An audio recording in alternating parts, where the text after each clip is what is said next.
Yo, what up guys, Old School Dan here. Good morning. If you haven't already subscribed, please subscribe for more videos like this. Give this video a thumbs up. With that being said, we'll be moving into 3 exercises that will give you an old school midsection.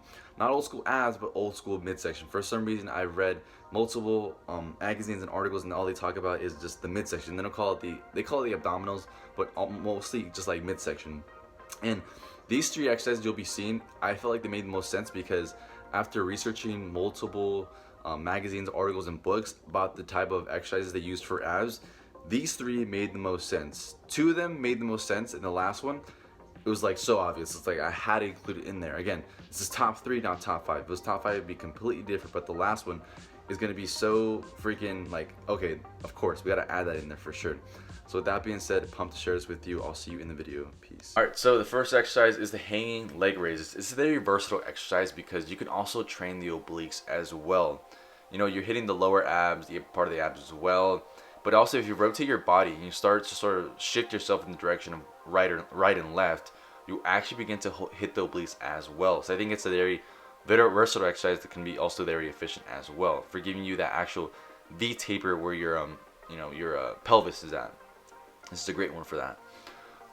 I think this is also a very prominent exercise in all the routines that I've seen, because if you do your research on your own, and I encourage you to do, because don't just go off of my word.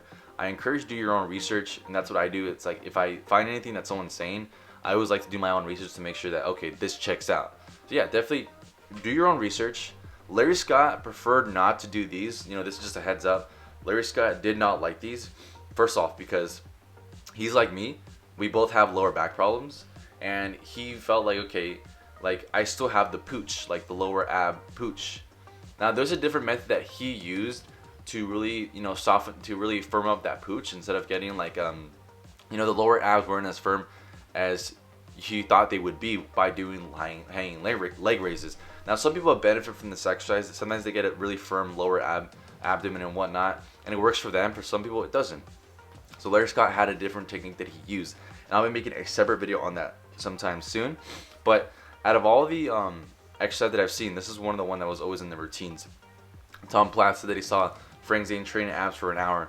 So yeah, they did do that type of volume when it came to ab training. It was really, really high volume. Compared to the Silver Era bodybuilders, they didn't do that much volume, right? I'm talking about reps of like 500, sets of 500, sets of 100 and whatnot. Silver Era is more like, maybe sets like 50 and below. Never really that much. But yeah, anyways, I think it's a pretty versatile exercise for building you that V shape where that pelvis is at. And it's a good overall old school exercise. So with that being said, I'll see you in the next exercise. So I chose this exercise because I had seen many different routines involving this specific exercise.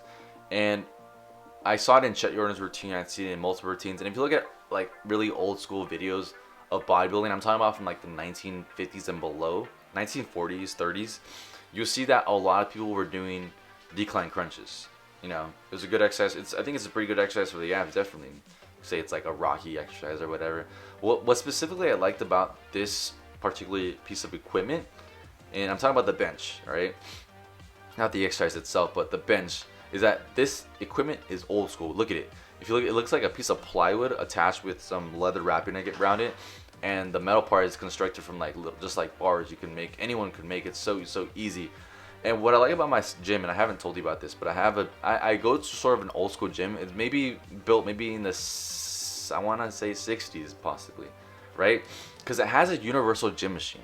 And if you know about Universal Gym, it's a brand that Steve Reeves used to have in his own ranch.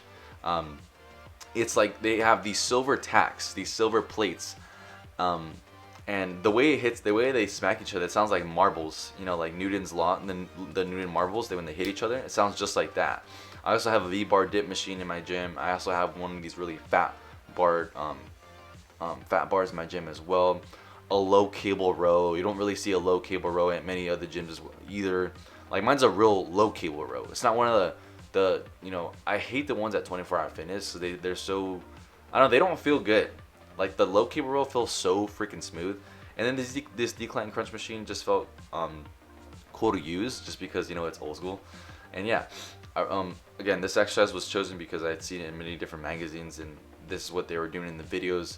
I'm talking about the old school videos, like the 1940s and below. So yeah, highly recommend. Do your own research, check it out, and you'll see that it all matches up.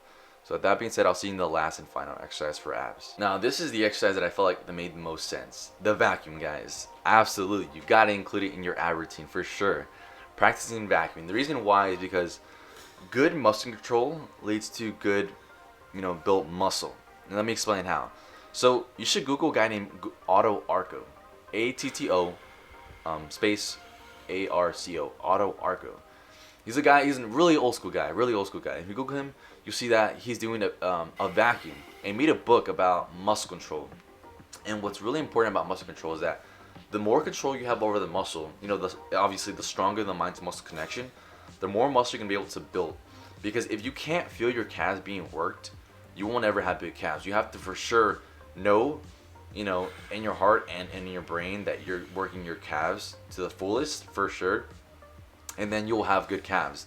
It's like big biceps. If some people have big biceps just because maybe they have a really strong mind to muscle connection with their biceps, but when it comes to calves, they can't feel them. That's why they have small calves.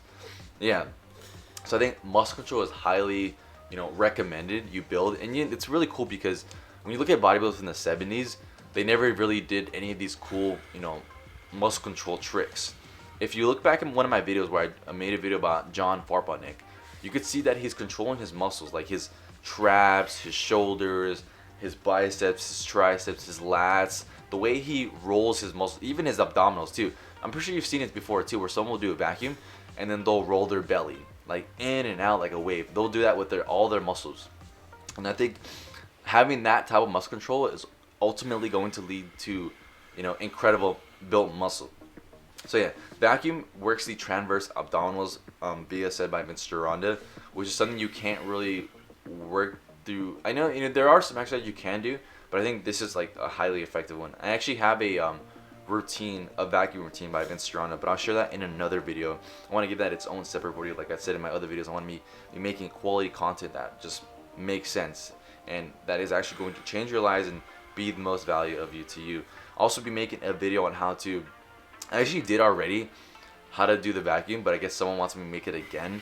I mean, I guess there are gonna be some videos I have to do over and over again, just so that people, because they're new, and then all the older videos get lost in the timeline. So I guess I could do that as well.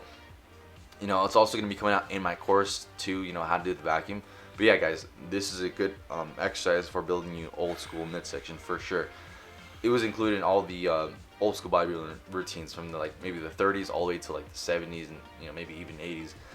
But yeah, guys, hope you enjoyed this video. Subscribe for more videos like this. Give this video a thumbs up. Thanks for watching. I'm Old School Dan. I'm gone. Peace.